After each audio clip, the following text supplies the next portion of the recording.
So this is the list of all the derivations which I found to be repeatedly being asked. And here in the current electricity, I saw that this derivation, that current in terms of drift velocity and all, this is asked quite often.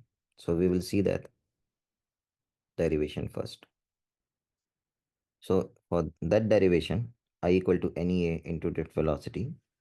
You have to draw a conductor and mention A as the area of cross section. N is the number of free electrons per unit volume. So you can mention these electrons like this here. Okay. And let's say these electrons are going towards left with some velocity, drift velocity. So you need to define these variables actually properly. Whatever you are choosing now, this physical quantity you need to define. So where did I get these questions? This one. You see question number 32. Deduce the relation between current and the drift velocity.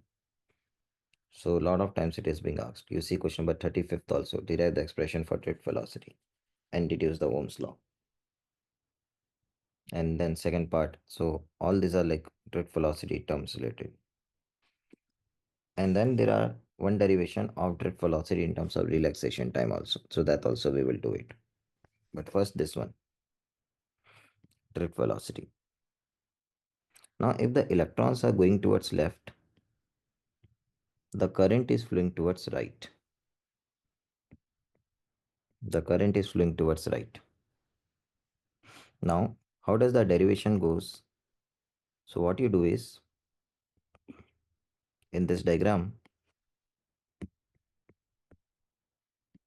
you mention a cross section like this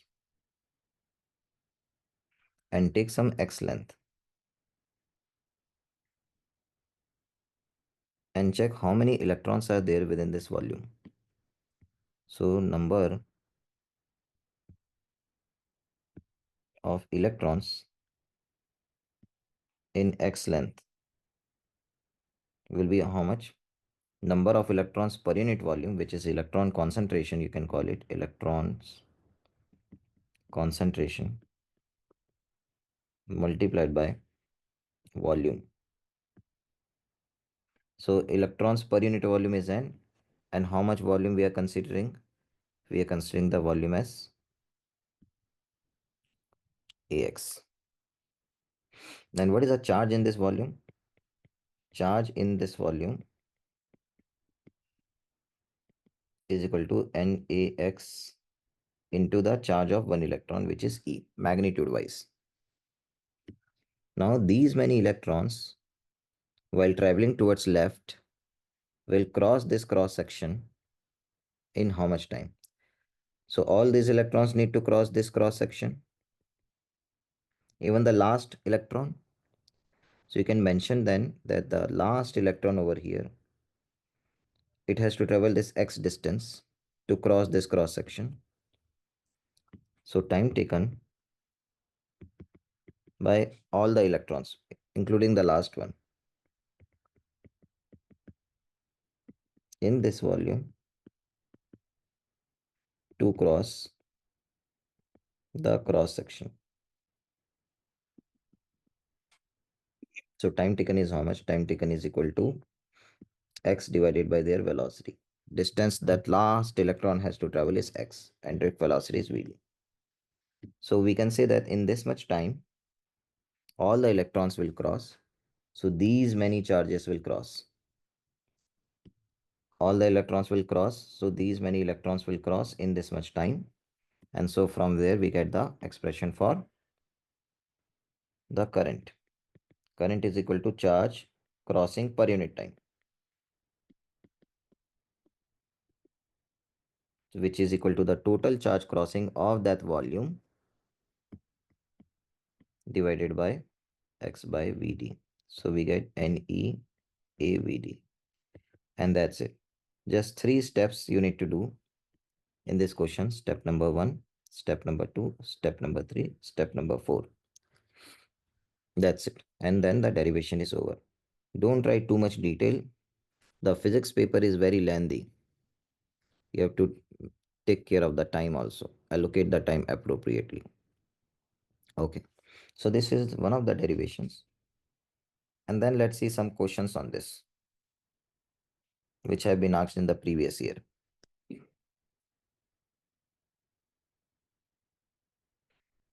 Delhi, we can leave it. Don't know why they give Delhi. Delhi papers are a little bit on the tougher side.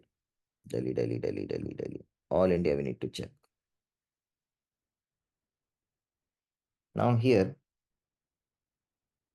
all India identify the region of negative resistance. So here, this is where the questions come. In fact, the questions come that explain the behavior of linear versus non-linear conductors. In fact, that was mentioned in the, if you see here also, linear and non-linear, linear and non-linear. And that is one of the favorite topics actually. So linear conductor is one which follows Ohm's law.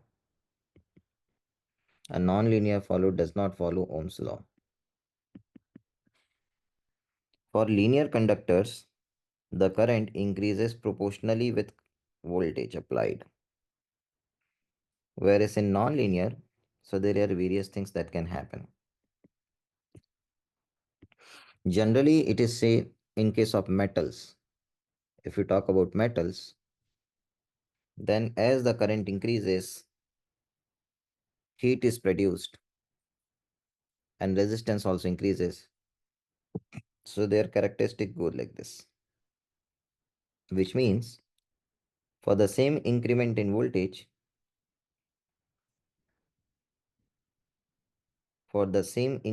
voltage, you do not get that much current increment.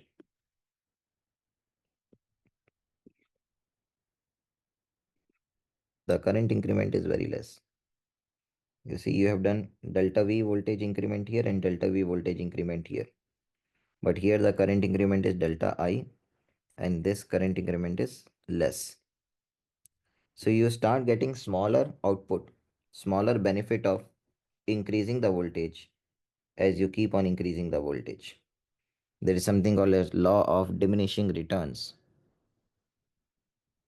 in economics also. Initially, if you spend some money, you get good quality. If you spend 1,000 rupees, you get a t-shirt. If you spend 2,000 rupees, you get a better t-shirt, good quality t-shirt. If you spend 5,000, you get superior high quality.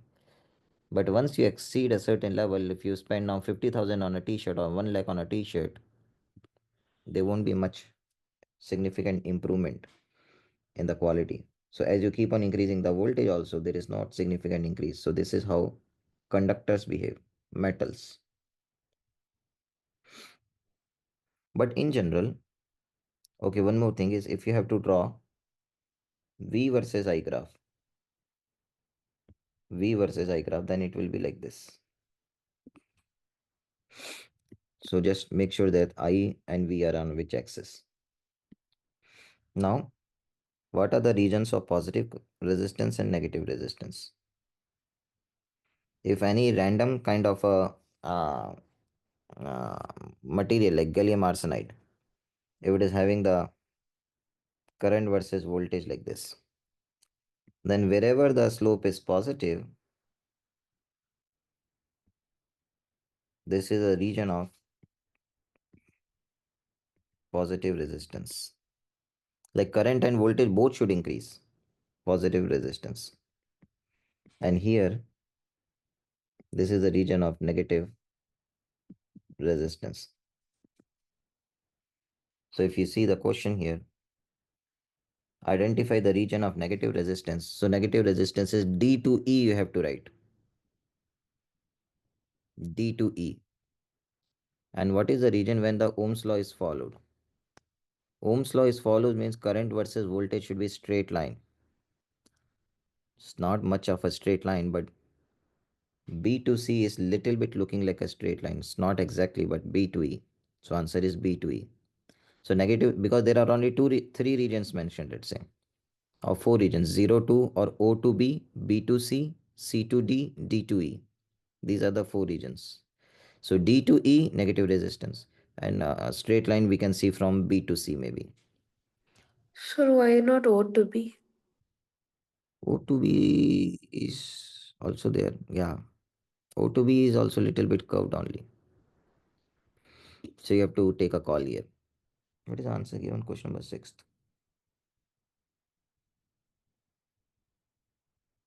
D2E is the, so you say D2 is B2C is the region. See here also B2C is given. Okay. Plot the graph showing the variation of resistivity of a conductor with temperature. So resistivity, this is also one of the favorite topics. Resistivity versus temperature. The formula is like this. Rho is equal to rho naught 1 plus alpha into delta T. This rho is the resistivity before increasing temperature,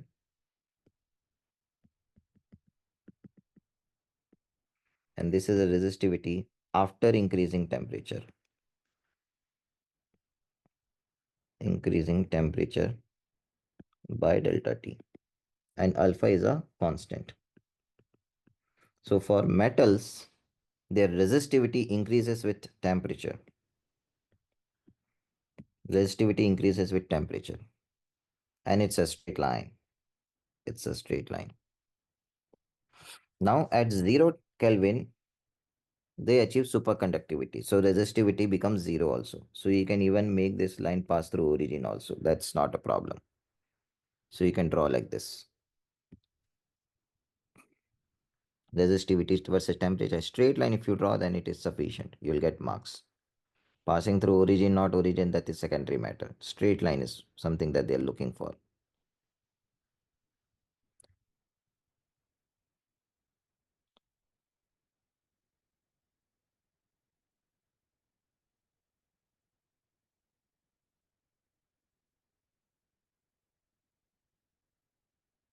So you see here, they have drawn a straight line for current versus voltage. Voltage 0 means current is 0. So that is a different thing. Okay. Determine the term electrical conductivity of a metallic wire. What is electrical conductivity if it is asked? Then what will we write? So there is a funda that if you have a conductor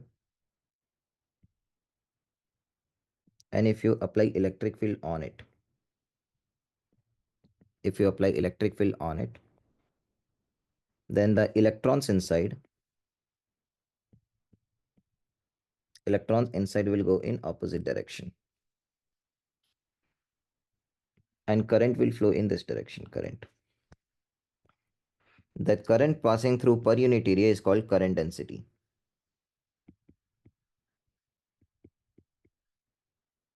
Current passing per unit area is called current density, J. And it is observed that the current density that we get is proportional to how much electric field are we applying. The more electric field you apply towards right, the more force the electrons will get towards left. And because of that more force, they will move faster. So this will increase. And more electrons are able to cross like this. So more negative charges crossing in this way. So more current flowing in this way. So more is the current density. Then you can define the conductivity as the constant of proportionality between the current density and the electric field that you apply. So conductivity of an object is the proportionality. See, just like what is resistance? Resistance is the constant of proportionality between current and voltage. Similarly, current density is the constant of proportionality between the electric field and the, sorry, sigma. Conductivity is the constant of proportionality between J and E. Okay. So this is what is conductivity. What are its SI units?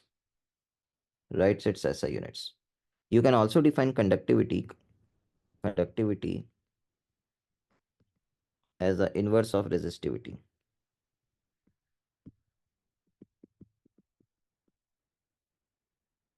conductivity as inverse of resistivity. So sigma is equal to 1 by rho.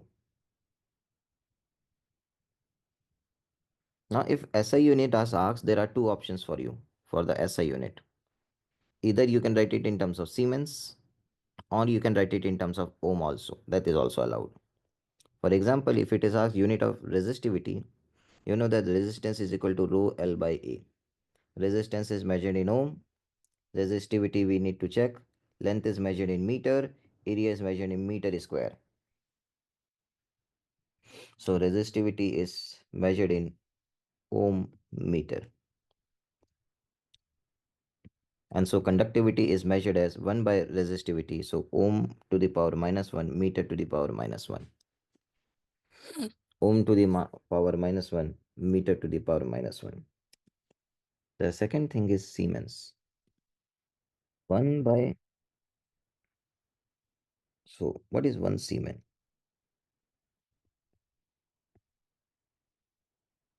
Siemens is inverse of resistance. 1 Siemens is equal to 1 inverse of 1 ohm. Inverse of 1 ohm. So conductivity then become, so because 1 Siemens is equal to 1 ohm inverse. So conductivity unit will become Siemens to the power Siemens into meter to the power minus 1, because this can be written as Siemens. So inverse of resistance is called conductance, and conductance unit is Siemens. Okay. For example, if it is given that the resistance is equal to 10 ohm, then conductance is equal to 1 by resistance 1 by 10 ohm, zero point 0.1 ohm to the power minus 1, or zero point 0.1 Siemens. So Siemens is inverse of ohm. So this is Siemens and then meter to the power minus 1. So conductivity unit. You can write this or you can write this. For both you will get full marks for the unit of conductivity, SI unit. Show the variation of resistivity of SI with temperature. Now this you have to be careful. SI is the silicon. So for silicon, silicon is a semiconductor. So I'll tell you the difference between metals and semiconductor. As far as their temperature dependency of resistivity is considered and resistance is considered.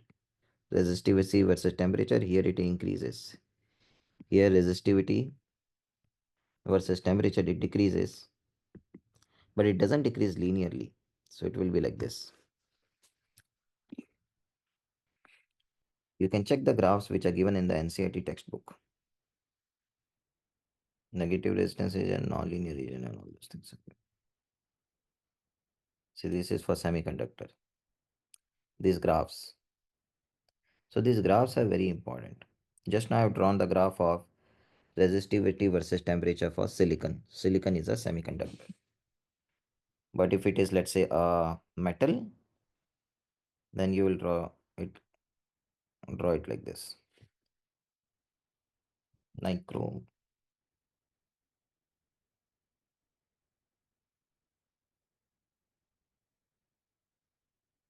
Now here one more derivation which is asked multiple times is the relation between the drift velocity and the relaxation time. So this we have proved it. Current is equal to NEAVD. Current is equal to NEAVD, that we proved it.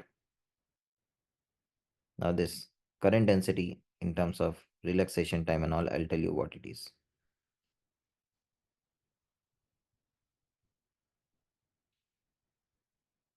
An electron in absence of an electric field will be doing random motion. Electrons are generally in the random motion.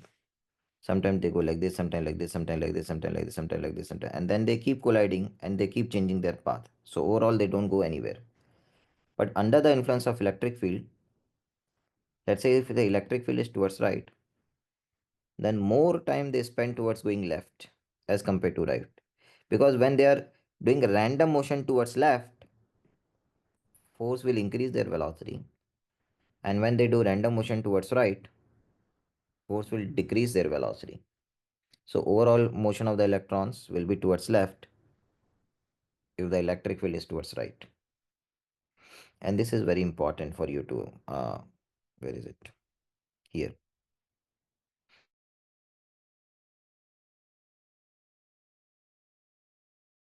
Whenever in NCERT bold is given, then it means this vectors. So acceleration is opposite to electric field, a negative sign you have to keep. Otherwise, you'll, let's say, you'll lose the marks. Now in time t,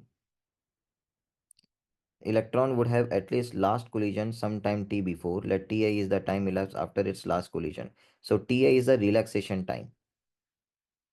In fact, you will be asked also what is the relaxation time. So here you see last. Let us denote by tau the average time between successive collisions. Because collisions will not be like happening at regular intervals, so you have to take the average. So this average is very important. So tau is the average time for between successive collisions.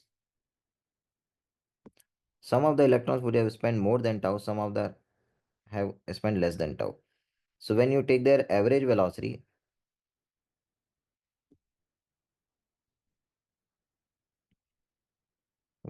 is equal to, see, they already had some random motion velocity. And apart from this random motion velocity, in time t, they are getting this. This is the acceleration because this is the force. Force on the electrons. Force on the electrons is equal to minus E. Minus because of opposite to electric field is the force because negative charge. So this acceleration into time. So after some average amount of time, if you take the average of this, average of random motion is 0. So the average velocity, the drift velocity comes out to be only this much only. E by m into tau. Because you have to take the average of this t. Average of t is tau. So this is how you get the drift velocity. Drift velocity versus relaxation time. This tau is the relaxation time. Lots of time this derivation is asked. Find out the drift velocity in terms of relaxation time. And you know I is equal to NEAVD. So you will be asked to derive the Ohm's law from here. How? I is equal to NEA and VD is equal to EE by M into tau. So I by area will be NE square tau by M into E. And this is what is J, and this is what is sigma, and this is what is E, and this is what is Ohm's law. That J is equal to sigma E.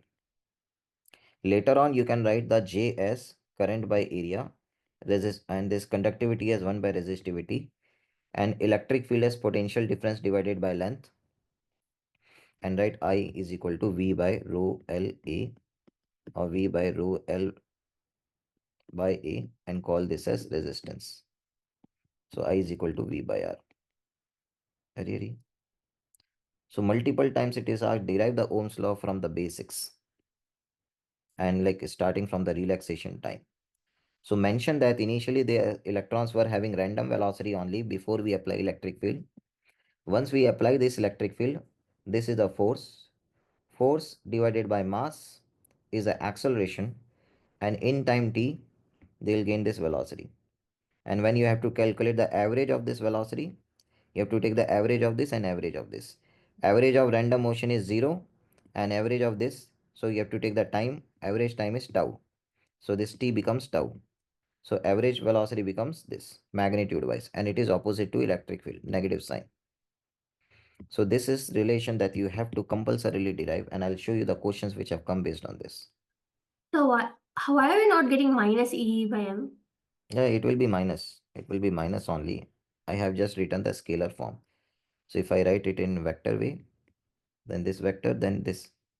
Otherwise, if you have to write the magnitude of the drift velocity, it will be E tau by m. In fact, minus is put in your NCERT also. I'll show you where is it. So there is a minus present. So if you can write minus, see E means bold. Capital E is bold. I didn't write vector. Hmm. Same thing they have written. N E square m by tau, and this comparing with this, and conductivity, and J is equal to sigma E. That is how the NCERT is doing. NCERT is not defining first the resistance. NCERT is first defining conductivity. J is equal to sigma E. So from here only we get that sigma. And this is what is Ohm's law. We thus see that a very simple picture of electrical conduction reproduces Ohm's law. Ohm's law is J equal to sigma E.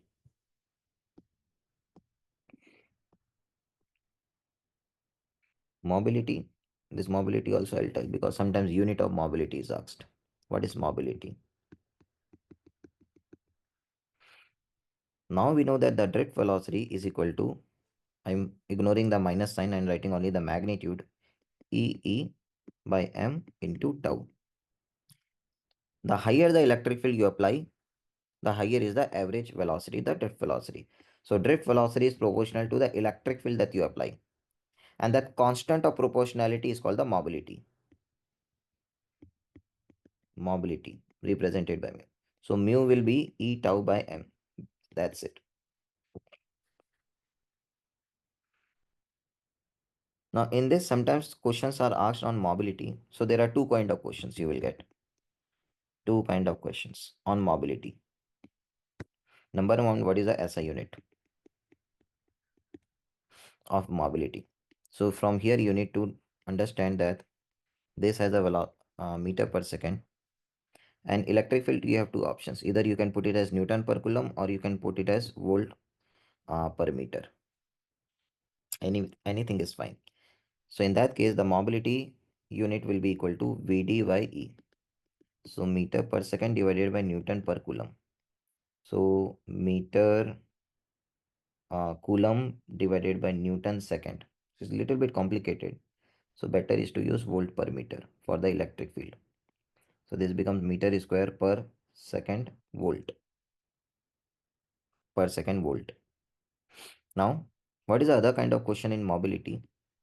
Sometimes it is given that in a conductor, or in some kind of a, let's say, a semiconductor,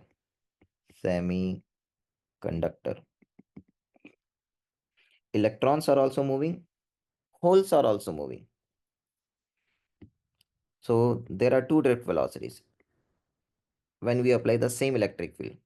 Under the influence of same electric field, drift velocity is obtained by electrons also and holes also. Then they'll ask, what is the difference? The difference is in their mobility. The difference is in their mobility. So electrons are more mobile. They can respond to the electric field, whereas holes have to jump from one vacancy to another. It takes time for them.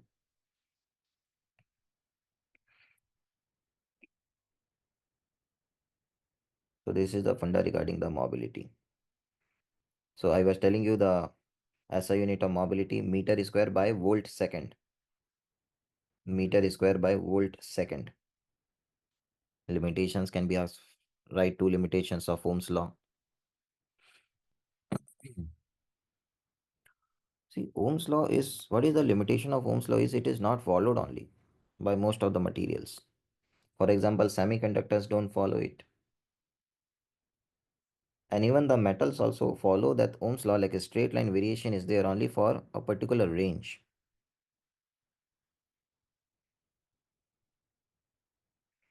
One more limitation of the Ohm's law is that it is saying that temperature has to be constant. But as the current flows, temperature will not be constant.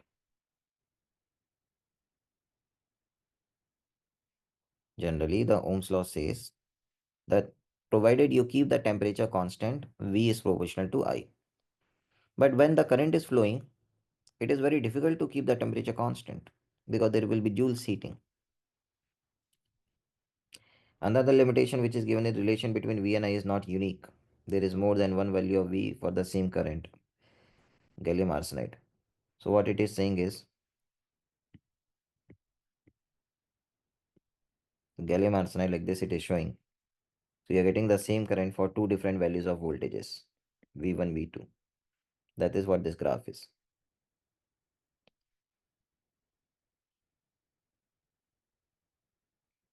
Okay. There is more than one value of V for the same current. So these are some of the limitations.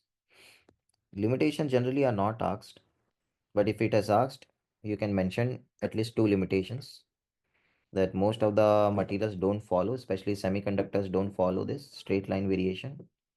So there is some kind of a random curve they follow, no straight line. And second is this temperature is also forced to be constant, which is generally not the case. Temperature very difficult to maintain constant. So practically no use. How is the drift velocity affected with rise in temperature? So what happens is, if it is a what is a dependency of drift velocity upon temperature. So here is the funda. So I'll give you some explanation. There is, let's say, a conductor. And in this conductor, let's say there are a lot of atoms. And these atoms are all vibrating. Each of these atoms are vibrating. If you take any random atom over here, it is vibrating up and down like this. All are vibrating up and down. And if you apply electric field towards right, then there are tiny electrons. These blue dots are representing electrons. So these electrons, they accelerate towards left. Imagine that this particular electron wants to go towards left in this way. But there is a vibrating atom like this in its path, and this is a vibrating atom. So there are chances that this electron will collide. And tau is the average time between successive collisions so that it can properly move without suffering collisions. But when you increase the temperature, this atom's vibrations become more faster. Very, very fast it is vibrating. And at low temperature, it is vibrating very slow. It is vibrating very slow. So when this atom is vibrating very slow at low temperatures, electrons can move and escape. But if it is at high temperature vibrating very fast, high chances of collisions. So collisions become more frequent so much that the time between successive collision reduces. So as temperature increases,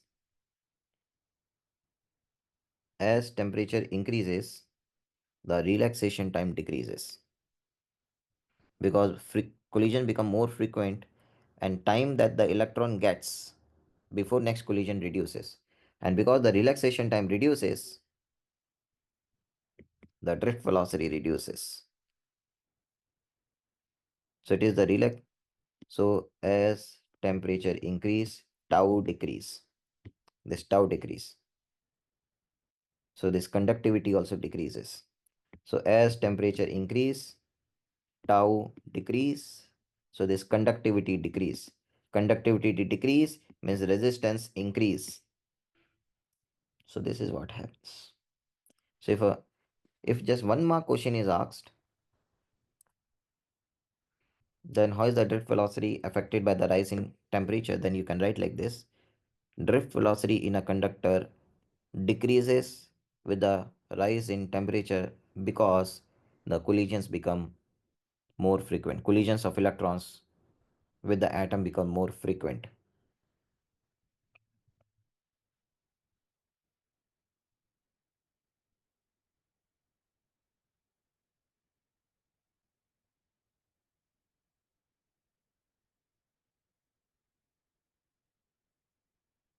Define the term mobility. How does one explain the increase in resistivity of metal with increase in temperature? So this is what we just did. It was asked in All India exam. As temperature increase, collisions become more frequent So relaxation time decreases, so drift velocity reduces, and so electrons are able to move slowly with lower drift velocity, and drift velocity reduces, so current reduces means resistivity has increased, and then you can give some mathematical explanation also here. Two metals, silicon and copper, are cooled. What is the effect on their resistivity? So silicons and copper. Silicon is semiconductor, copper is conductor. Conductors, very simple. Temperature increase, resistivity increase. Temperature decrease, resistivity decrease. So if they are being cooled, so temperature is decreasing, so resistivity decreasing for copper, but for semiconductor it is the reverse. And then some problems based on I equal to NeAVD. I is given 1.8. N, the density of conduction electrons, is 9 into 10 raised to 28. E is 1.6 into 10 raised to minus 19, and A is 2.5 into 10 raised to minus 7. So out of 5 things in this expression, I equal to NeAVD, I given, N given, E you know, charge of electron, and A is given, you have to find out VD. I equal to NeAVD. Very simple question like this. A lot of questions like lot of questions. So variation of resistivity with conductor, semiconductor, you can do that. Mobility, I have already told you what is mobility. Mobility is the proportionality constant between the applied electric field and the drift velocity that we obtain. Again, this relaxation time and all this derivation you need to do. 3 marks questions.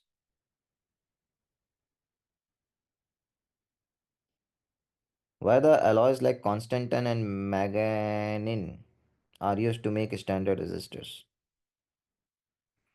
If question is asked why do we use Constantan or nichrome wires like this? So you see there was a graph which is given also in the NCRT for the nichrome wire. Generally for the metals with the temperature the resistivity increases. But certain alloys the resistivity is like this. Which means for a wide range in temperature going from T1 to T2, the resistivity don't change. Their resistance don't change. And we want that constant resistance objects to make proper resistors. If you are going into market and buying, give me some 100 ohm resistor, then he says to your shopkeeper, tells you that at 20 degree it will be 100 ohm, at 100 degree it will become 150 ohm, and at 200 degree it will become like 650 ohm. You'll say that I don't want this resistor. So which resistors are required? Which can maintain their resistivity. Doesn't depend upon the temperature significantly. So if you see their NCRT also, for the nichrome wire, it is almost a flat line. It's not that flat, but you see its resistivity is going from 1.1 to 1.2 over a wide range in temperature. So 1.1 to 1.2 is not significant enough over this much wide range in temperature of 800 degrees, like from 0 to 800. And we will never be operating from 0 to 800. We will be operating from 20 to let's say 30 or 20 to 50. In that, even less variation in temperature, very less variation in resistivity. Again, this derivation I have done. This Delhi questions, you can leave it. 5 mark questions. Definitely, like it will be on the expression for I equal to NeAVD. Let's go to the another part of current electricity. Another part of current electricity is this cell combination of cells, Kirchhoff's laws.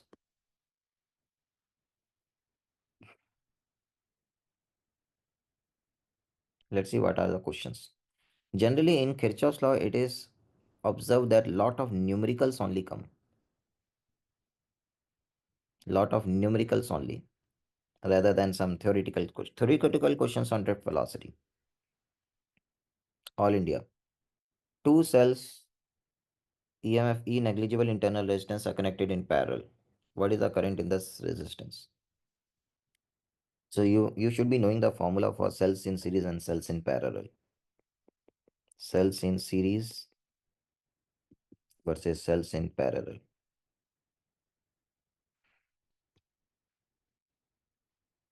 So E1 it has a resistance R1, E2 has a resistance R2, E3 has a resistance R3. E equivalent is equal to E1 plus E2 plus E3. R equivalent is equal to R1 plus R2 plus R3. So basically this combination across a resistor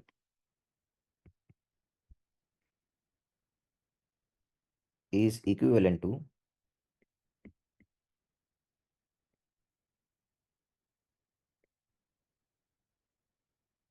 this, which means you can replace these three with a single cell, single internal resistance.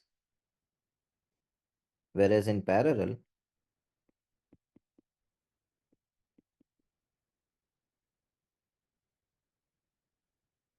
E1 R1,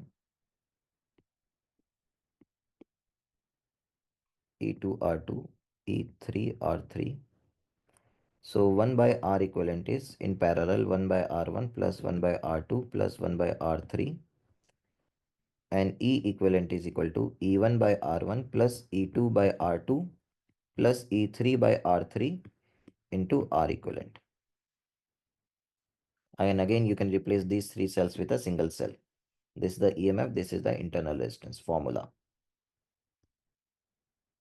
Now coming to this question number 2. Negligible internal resistance. So internal resistance is 0. So two cells in parallel, EE. When two cells are in parallel, EE, their equivalent is also E only.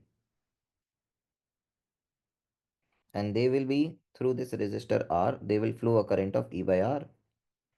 And that E by R, half of it will come from both the cells. E by 2R will come like this, E by 2R will flow like this. There is no internal resistance. So R is 0. So this voltage is equal to this voltage is equal to this voltage. Very simple. This voltage, this voltage, this voltage, all are in parallel. So E voltage, E voltage, E voltage. So this current will be equal to E by R. And this E by R will split into E by 2R and is E by 2R. So question asked is how much is the current through the resistor? Sometimes some students make a mistake that okay, E two cells are there now, so total is 2E. So 2E by R they write. That is what they are wanting to check here. Whether you write 2E by R or E by R only. Answer is only E by R. Again, this kind of Kirchhoff's law kind of questions. Lot of this. Now, two loop questions you should be able to do. Generally, two loop questions on internal resistance. Kirchhoff's law. That's it. No other kind of question. It came here. Either a two loop question or internal resistance. Here it is internal resistance. Always draw circuit diagram. Don't try to solve without circuit diagram. Always draw neat circuit diagram. EMF E show separately internal resistance also. Connected to external resistance 12 ohm produces a current of 0.5 ampere. When connected across 25 ohm, draw two. What is the harm in drawing two circuit diagrams? Why laziness? Flows a current of 0.25 ampere. Determine the EMF, determine the internal resistance. Very simple. So in this case, current will be equal to, you can write like I is equal to EMF divided by R total. EMF is R, EMF is E, total resistance is R plus external. Internal resistance plus external resistance is total resistance.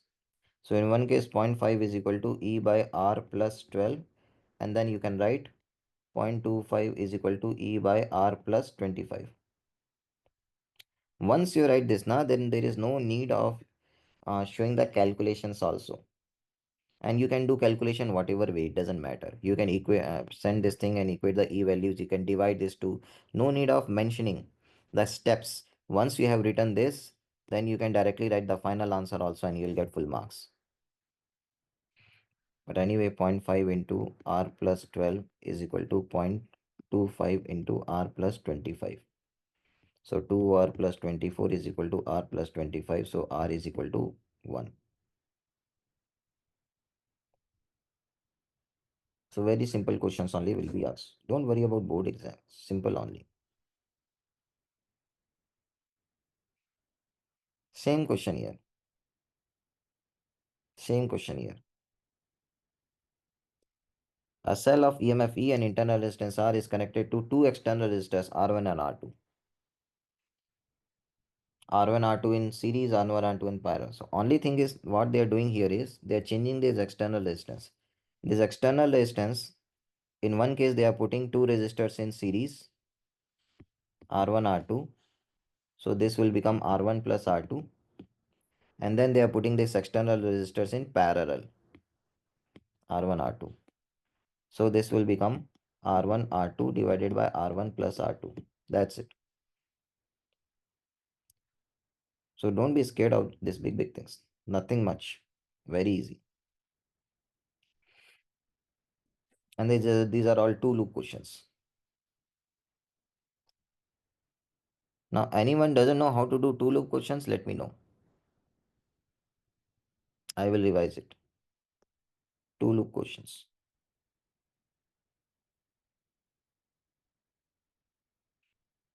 So let's see how to do this two loop questions.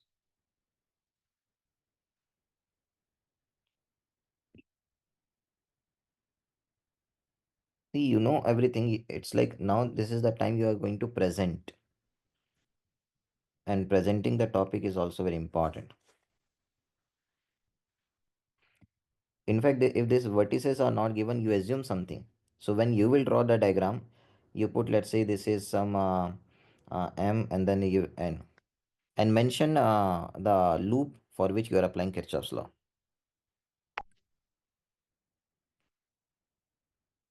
Now I2 can be determined simply by Kirchhoff's law here in this loop.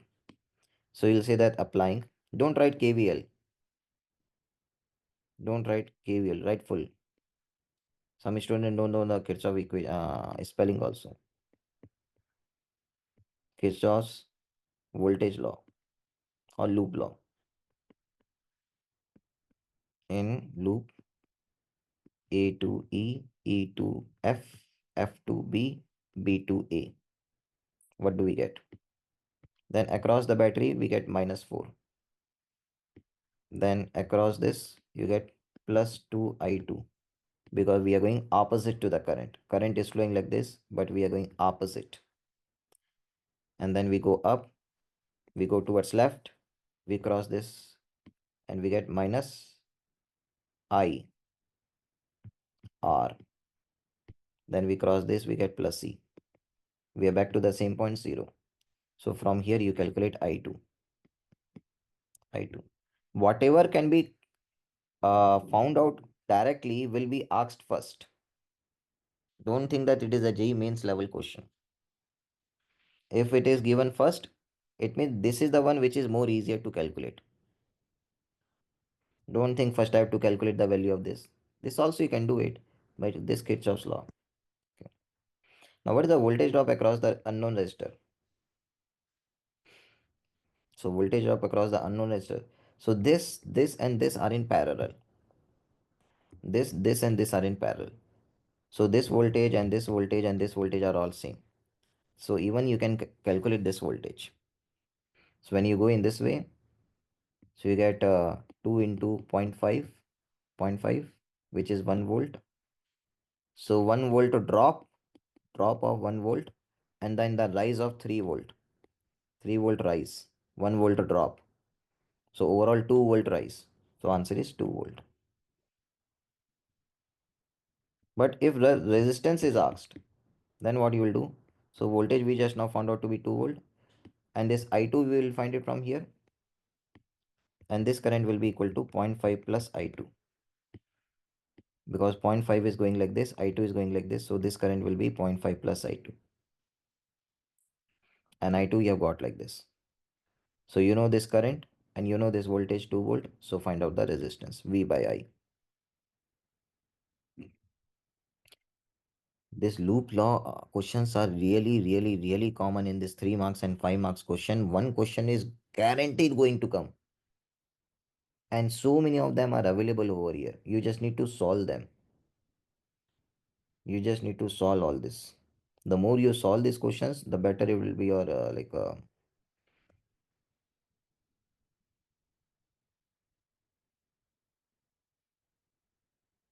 write any two factors on which the internal resistance of a cell depends.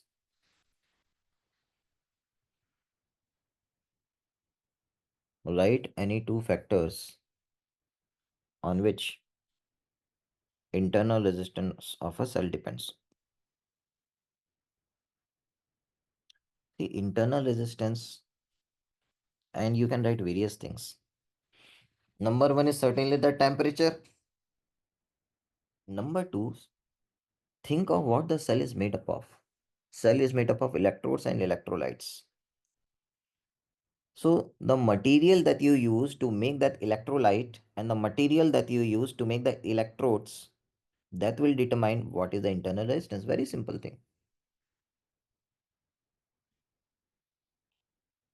So you can write material of the electrodes and electrolytes, then you can write temperatures. These are the two factors. You will get full marks, guaranteed.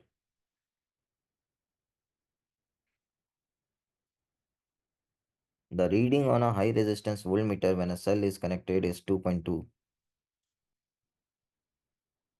When the terminals are also connected, the voltage drops to this. This is very important. Let me tell you this. And this is also one of the most common questions in current electricity. The most common questions in current electricity. These only.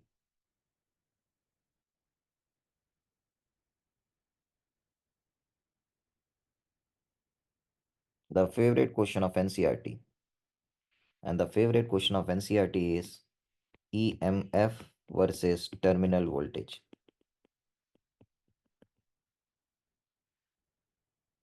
Generally, a battery is there, this battery, and then there is some resistance. So this is EMF, this is R. Well, this cell is not in use. Then this voltmeter, ideal voltmeter, will measure this voltage to be E. E is the measured voltage. Measured potential difference, and this measured potential difference is given as terminal voltage. And this is equal to EMF provided no current is flowing. Provided no current is flowing. That time the measured potential difference, which is always called the terminal voltage, is nothing but the EMF. But if the same cell, this is very common and favorite question actually. Minimum 3 marks is going to come from here itself. When this thing is connected to external resistor and now it is driving some current,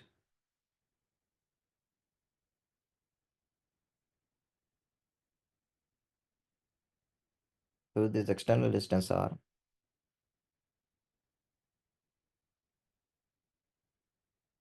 then when you go from here to here, from the negative terminal to the positive terminal, because this resistance is inside the cell. If you ask what is a cell, cell is this. This is the cell.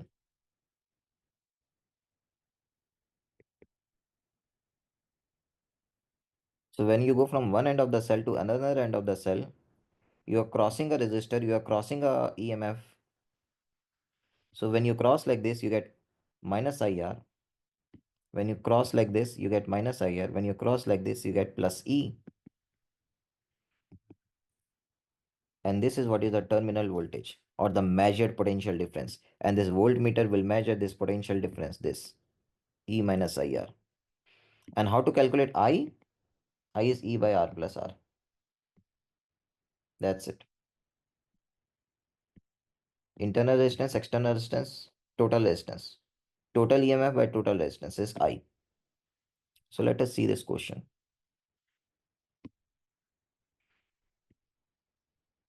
The reading of the high resistance voltmeter, high resistance means ideal, when a cell is connected is 2.2. Cell is connected to 2.2. When the terminals of the cell are also connected to a resistor.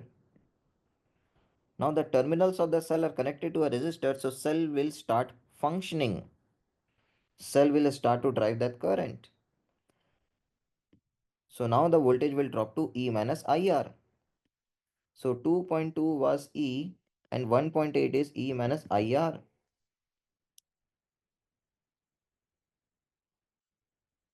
Find out the internal resistance. And this external resistance is 5 ohm. External resistance used in 5 ohm. So you can put this as 2.2 minus 5i. So I is equal to 2.2 minus 1.8 by 5. Oh, sorry, I made a mistake. Sorry.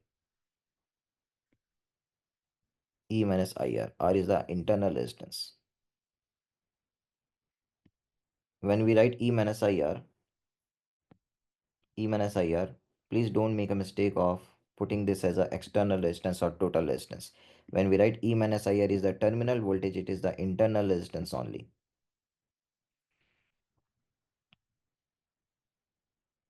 So we get IR as E minus 1.8, 0.4.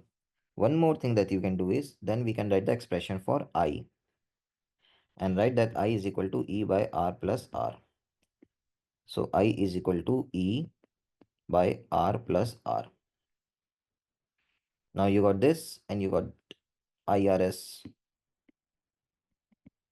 IR is 0.4. So IR is 0.4 and this. From these two you will calculate INR. So terminal voltage formula you remember. Terminal voltage formula and current formula you remember. That's it. So if you put it here, 5i 5i plus IR is 2.2 and IR is 0.4. So 5i is 2.2 minus 0.4. So from here you get I and then IR is 0.4. So you get R. So these questions regarding the difference between EMF and terminal voltage is very common. When nothing is connected, it will measure only the EMF. There is no current. So there is no IR. And when external resistance is connected, then it will be able to drive that current through the external resistor, and that current will be this, and so its own voltage will become E minus IR. In fact, questions are asked on graphs also in this regard.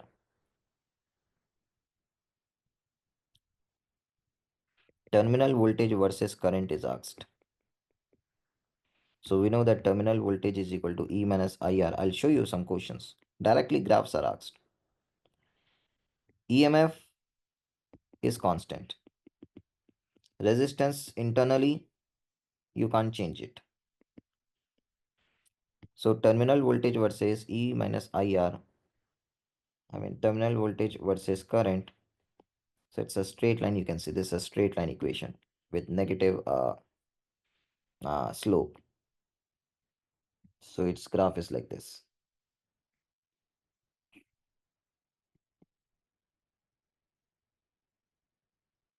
It's like this. This is the terminal voltage versus current graph, and I'll show you this question.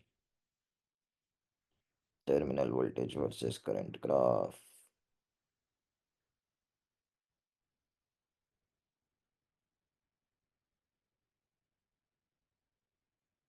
This is cells in parallel.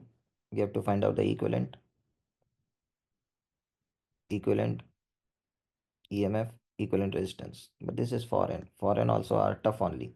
Indian only are easy.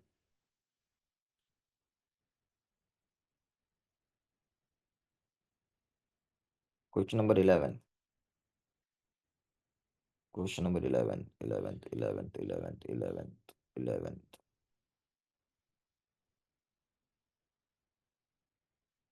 You see question number 11.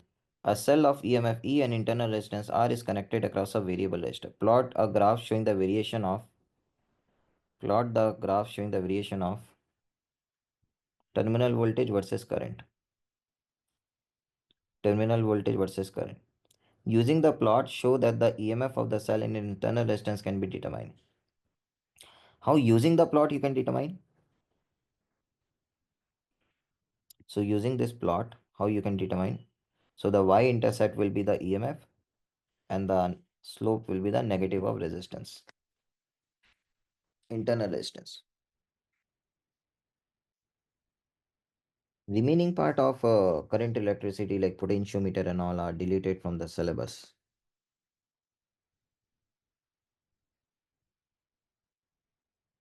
So these Kirchhoff's law questions you do it. Lot of numericals. Explain the two Kirchhoff's law. So this is it. This is it. This is it. This is it. This is it. This is it. Wheatstone Bridge and Joule's law of heating is also there within the syllabus. I've checked the syllabus. Still the Joule's law is there because this electrical energy and power is there now. What is it? Sorry, sorry. What is this?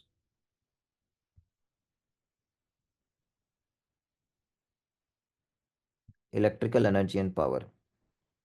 In that electrical energy and power, only these appliances are there.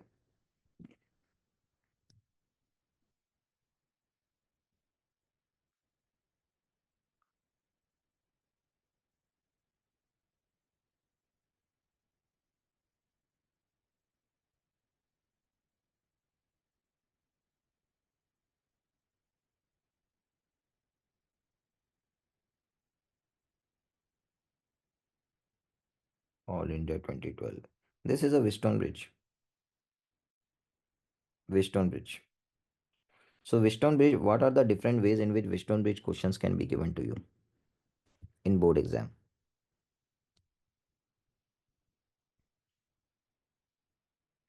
And then you have to derive like this Wheatstone Bridge formula also.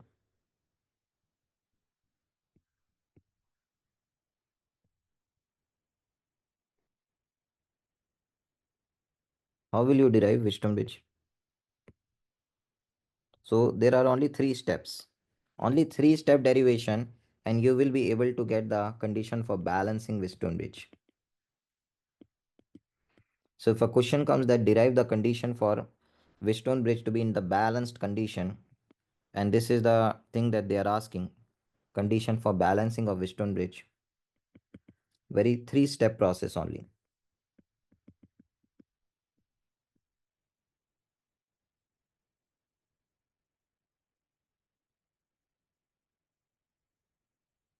The step number one that you will do is that in balanced condition, so you have to write it, in balanced condition, current through bridge resistor is 0.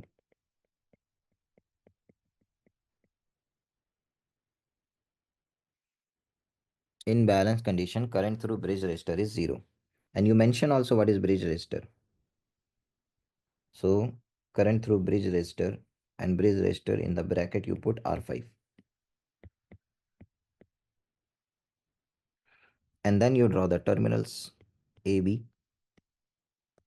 Now you write the Ohm's law. Voltage across AB is equal to the resistance of AB into current through AB. But in the balance condition, this is 0. Current is 0. And if this current is 0, voltage is also 0. Then that comes the next step. So what was the first step? First step is equal to VA equal to VB. This is the first step. And then comes the second step. And that's it. Now the second step is like this, that if there is no current through this, then this current is equal to this current. Call it as I1 and call this current as I2. If there is no current through this, then all this current goes like this.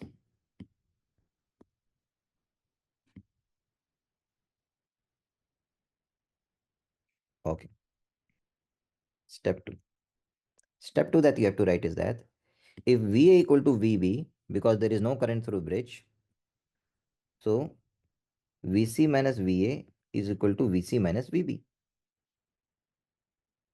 because A and B doesn't matter. A and B are same. So VC minus VA is VC minus VB, which means this voltage is equal to this voltage. This voltage is equal to this voltage. And what is this voltage is equal to this voltage? This voltage is I1 R1, this voltage is I2 R2. So through Ohm's law, so you have to write it also. I'm not writing it, but you can write it. Through Ohm's law, I1 R1 is equal to I2 R2. And then comes step number 3. VC minus VD via this path is equal to VC minus VD via this path. So you have to call it as this path and call it this path. So VC minus VD for path CAD is equal to VC minus VD for path CBD. CAD, CBD. And what is this voltage? This path? This path, I1 current flows through R2 and R3.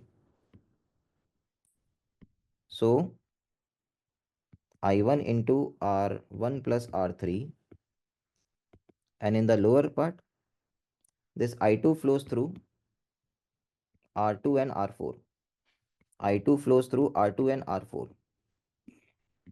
So I2 into R2 plus R4. Once these three steps are done, step number 1, step number 2, step number 3, answer is going to come immediately. Because the only thing which is remaining now is to divide this and this. So you get I1 R1 is equal to I2 R2, and that you get I1 into R2 plus R3 is equal to I2 into R2 plus R4.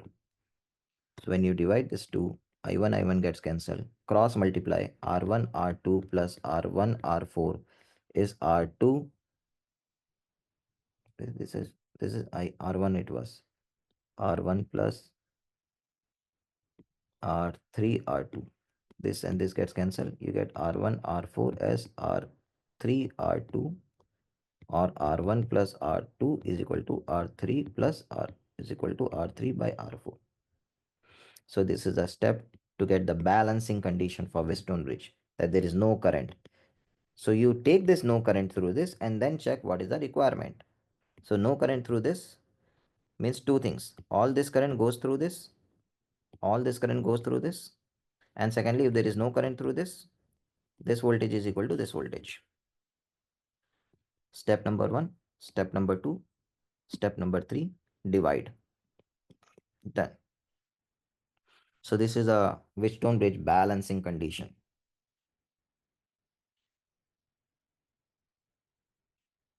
Now this Kirchhoff's law questions are there. Use Kirchhoff's law to obtain the balance conditions in a Wheatstone Bridge. So this is what you have to do. So power is equal to I square R is equal to V square by R is equal to V into I. This is the power. All these three formulae can be used anytime.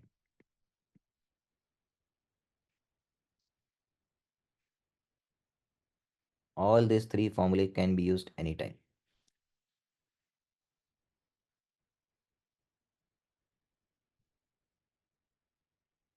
Potential difference applied across a given resistance is altered.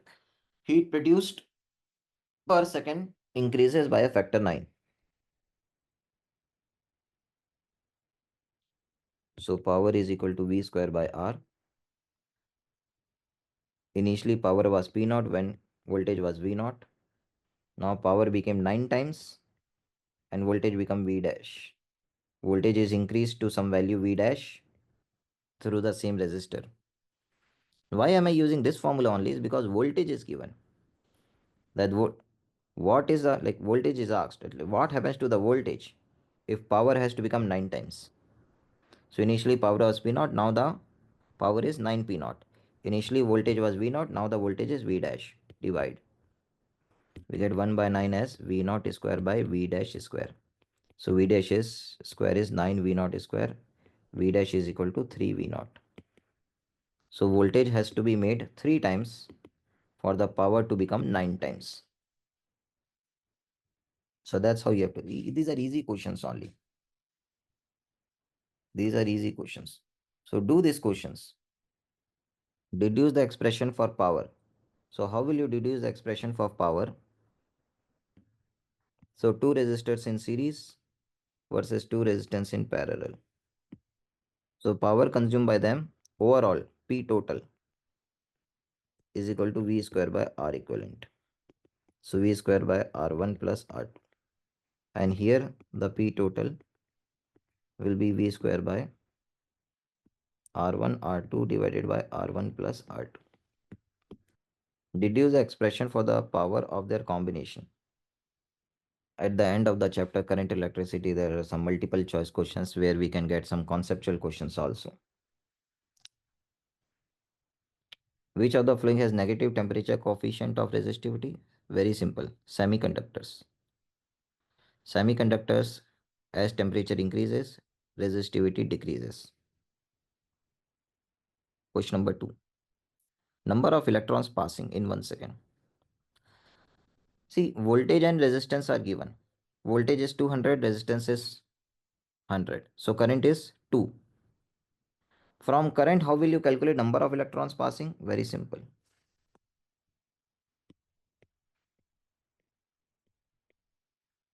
If electrons passing is x, number of electrons passing per second, and each electron has charge E.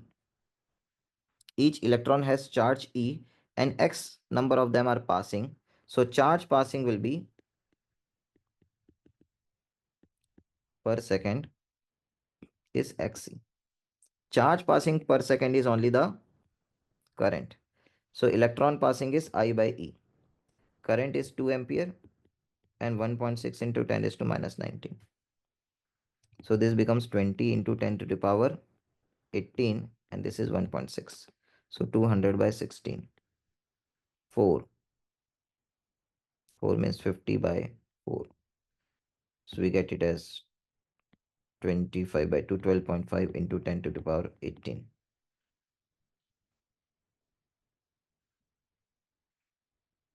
So charge passing is current and electron passing is like you need to divide. You need to divide. This is simple question only resistance formula in terms of relaxation time. So I have already told you today that drift velocity is equal to E tau by m and J is equal to sigma E. Sorry, once again. And current is equal to NEA VD. VD is E tau by m current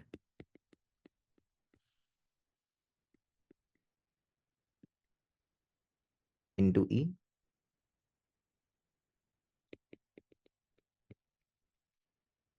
Electric field is potential difference by length. Electric field is potential difference by length. So I is equal to V by R or V equal to IR. So you put V as I into ml by NE square A tau. So V is equal to IR. So this is R. This is R. R is ml by NE square A tau.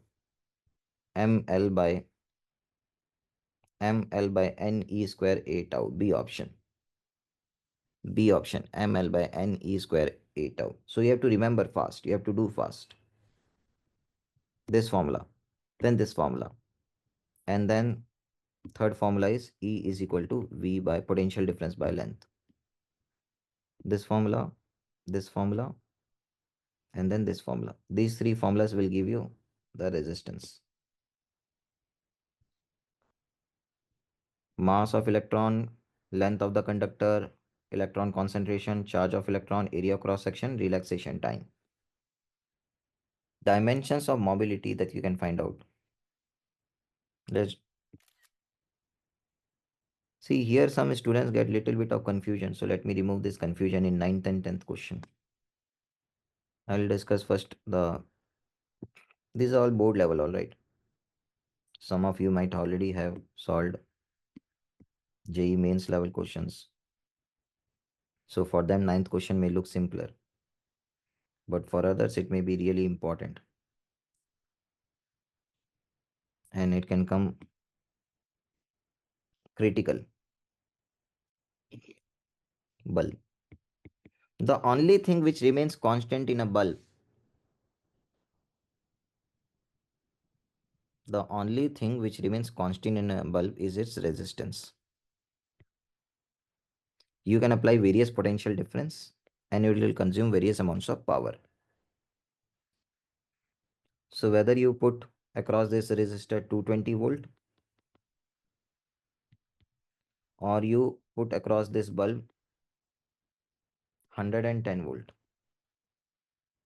whatever voltage you apply, once you make a bulb, you fix its wires, you fix its length, you fix its resistivity, you fix its area of cross section, you don't change anything as far as construction goes. So resistance is something that you can't change. So always use same resistance. Now, what is the meaning of this? It's a 220 volt 100 watt bulb. It's a 220 volt 100 watt bulb. Meaning only when voltage applied is 220 volt, it will consume 100 watt. For 220 volt, it will consume 100 watt. But for 110, it may consume some other. So it will consume this only when you give this. You give something else, it will consume something else. Now consumption is equal to I square R. But I can be written as V by R. You can also write it as V square by R. This is the consumption power.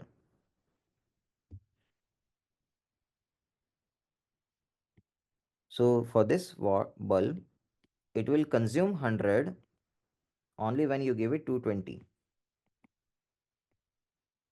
But it will consume some P dash if you give only 110. But remember, the resistance remains fixed. From this data, you get the resistance as 220 square by 100 and plug in that value of resistance over here to calculate the power consumed P dash when the voltage is only 110.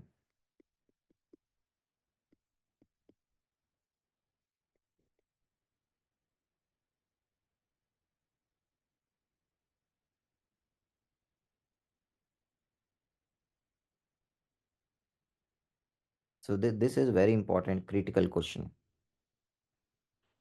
Because sometimes the student make mistake that it is a 100 watt bulb, so it will consume 100 watt. 100 watt bulb consumes 100 watt, like that they see fill. But 100 watt bulb consumes 100 watt only when you give it the rated voltage. Only at the rated voltage it consumes rated power. If you give some random voltage, it will consume some random power. But resistance remains fixed. Second question. Mobility. Mobility dimensions. Various ways you can find out. You know that mobility is a constant of proportionality between the electric field and the drift velocity. Electric field and the drift velocity, constant proportionality is mobility. So if you want to choose any of this, like which one is the dimensions of mobility, you need the dimensions of this and this. Velocity has a dimensions of, like velocity will be like meter per second only. This is like meter per second only. Meter is like length, time, meter per second. So time raised to minus 1. Dimension wise, if you see, meter per second. Meter means length, second means time. Length by time. LT minus 1. Length by time is dimensions of velocity. What about electric field? So electric field is force divided by charge. Force per unit charge. Force dimension comes from mass and acceleration. Mass dimension is m. These are all fundamental dimensions only you need to convert. Acceleration. Acceleration is velocity by time. In fact, what you can do here is you can cancel the velocity from both the sides also, but it's okay. Acceleration is velocity by time and divided by charge. Charge dimension. Now listen carefully. Charge dimension. What is charge? So for that we need to know what is current. Current is charge flowing per unit time. So current dimension is A. So charge flowing per unit time. So charge dimension is AT. Charge dimension is AT.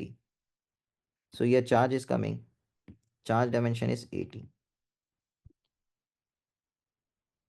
So electric field is force by charge. Charge is AT.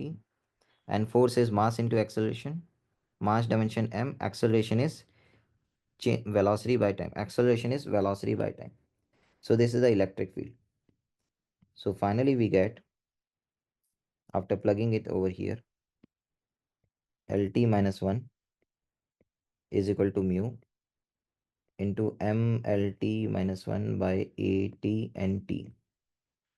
So LT minus 1 gets cancelled. So mobility dimension becomes AT square m raised to minus 1. AT square and m will go in the denominator.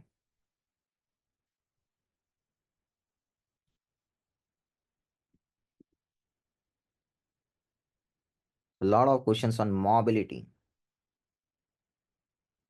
It is the constant of proportionality between how much electric field you apply and how much drift velocity you get. The remaining questions are simple only. This is simply Ohm's law, nothing much. Assertion reason.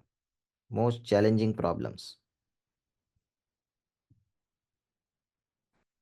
This is where the students get confused. Even in JEE mains also many students lost marks in assertion reason only.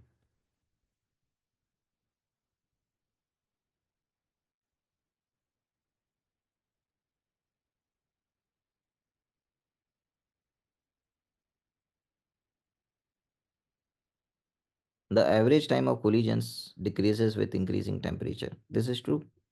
This is what we discussed. Collisions become more faster. What is the reason? As temperature increases, average speed of electrons which act as the charge carriers increases.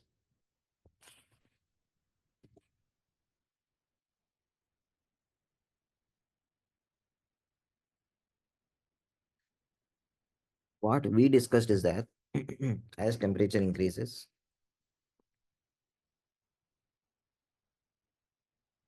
the atom's vibrations increase. But here it is given as temperature increases, average speed. For the random motion, the average speed increases and thus collision increases. Now, this is also correct. As temperature increases, the average speed. So electrons are doing random motion. So while doing random motion, they are more prone to collide. 15th. Assertion is correct. Reason is correct. Reason is a correct explanation. 15th. Let me check also. Yeah, 15. Assertion and reason are correct. Reason is correct explanation. With increase in temperature, average speed. Because electrons are moving much more faster now. So collisions will definitely increase.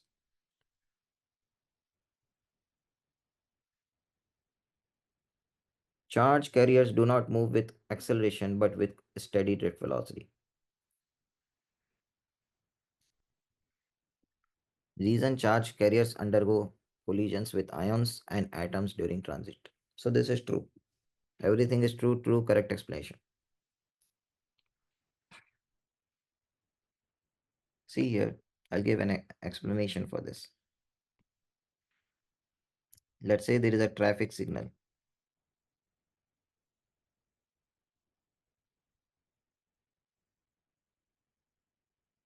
Traffic signal.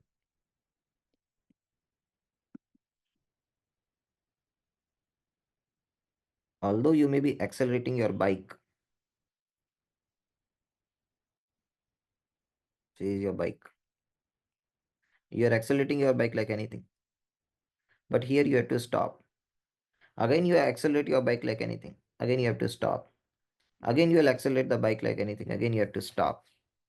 Because of the continuous stoppages, you are not able to you are not able to accelerate continuously. If you are able to accelerate continuously, your velocity would have increased just like that. But this is where the braking is happening. Because of that, overall your velocity is not able to increase, and overall you are moving with constant velocity. Just like here you are stopping the bike, electrons are also stopped after regular intervals, relaxation time, because of collisions. So they are not able to accelerate for long time. They accelerate but they stop collisions. They accelerate but they stop collision. They accelerate but they stop collision. Velocity doesn't get chance to increase. So it remains of constant value. So 16th is correct. So you do this assertion reason and send me those questions.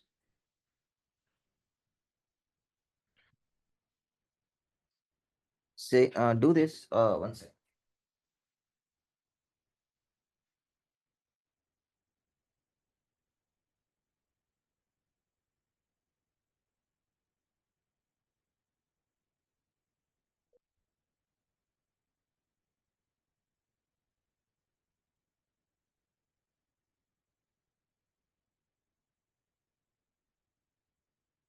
One thing I'm telling you all,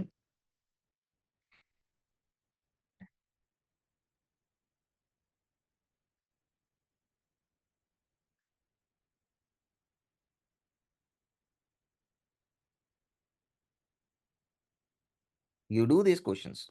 One thing I'm guaranteeing you, that if you ask question, no need to send it this board questions, no need to send it to our the doubt clarification system and photo and this that. It takes a lot of time.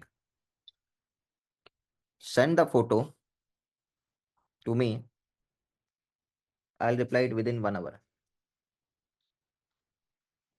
Send the photo of any question, anything you're unable to understand. Numerical, I'll solve numerical. Theoretical, I'll put some voice message within 1 hour, wherever I am, next 5 days. But only board questions. Send board question photo, go through all this assertion reason, do it yourself. So should we try NCRT exemplar questions? No, those are unnecessarily tough and irrelevant. Exemplar is useless. Better than that, solve PYQs. These are nowhere it is asked. Solve this question. This solve this question and solve the question bank and sample paper that we have given. So many we have given. I'll show you. Once again. CRP.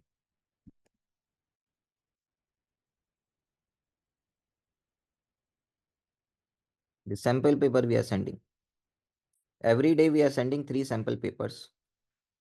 These sample papers are created by expert panel who knows what kind of questions are going to come. NCERT exemplar was made 15 years back. No change. Nonsense only this is. Exemplar.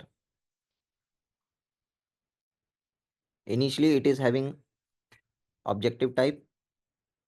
Then it is having the corresponding assertion reasons, very important. Case-based study is also given.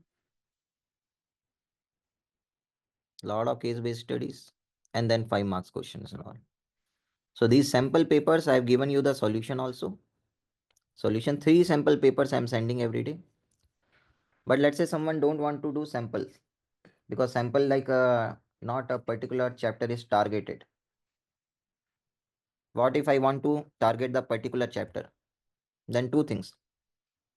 This PYQs. Let's say you have already done PYQs. If you have already done PYQs of board, then you can do this question bank. This is question bank. This is not PYQ. Oh, this answer. Sorry.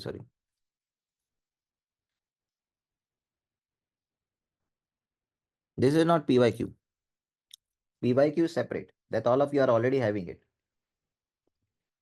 Apart from PYQ, this is a chapter-wise question bank.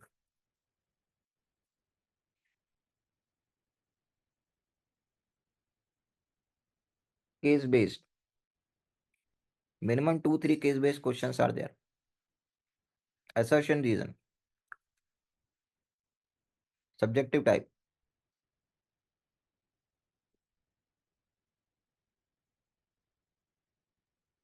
So how do I refer to the PYQs of the last few years? Oh, I thought you are already having it.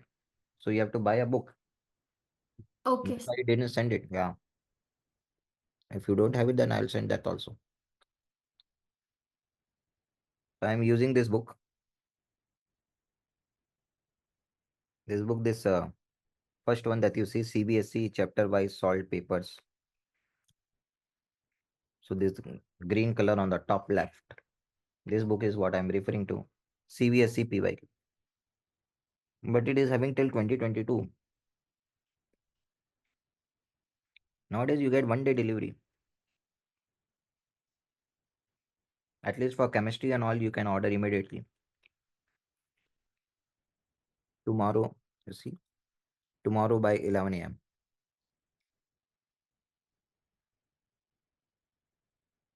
17. Still you will have 3 days. Spend 297 rupees and get Centum. They are selling Centum in 297 rupees.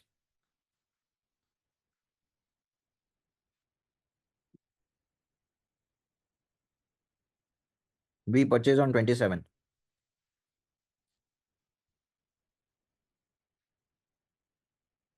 for integrated. Anyways, enough of electricity. Yesterday I didn't take class, so electricity I revive. Come to magnetism. Magnetism, a lot of deleted questions. You need to be very careful in this.